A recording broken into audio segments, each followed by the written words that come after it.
దేశంలో నైరుతి రుతుపవనాలు వచ్చే 2 వారాలు క్రియాశీలకంగా ఉంటాయి. దేశంలో విస్తారంగా వర్షాలు కురిసేందుకు బంగాళాఖాతం, హిందూ మహాసముద్రంలో మరింత అనుకూల వాతావరణం ఏర్పడుతోంది.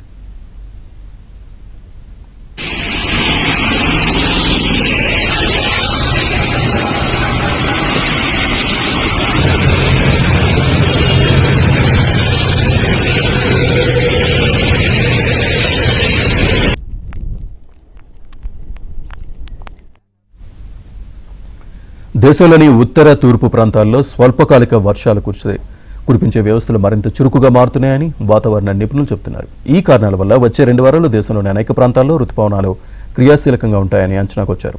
ఇక తెలంగాణలో రేపు అక్కడక్కడ మోస్తారు నుంచి భారీ వర్షాలు కురిసే అవకాశం ఉందని హైదరాబాద్ వాతావరణ కేంద్రం తెలిపింది. అటు ఏపీలోని పలు జిల్లాల్లో వానలు పడే అవకాశం ఉంది.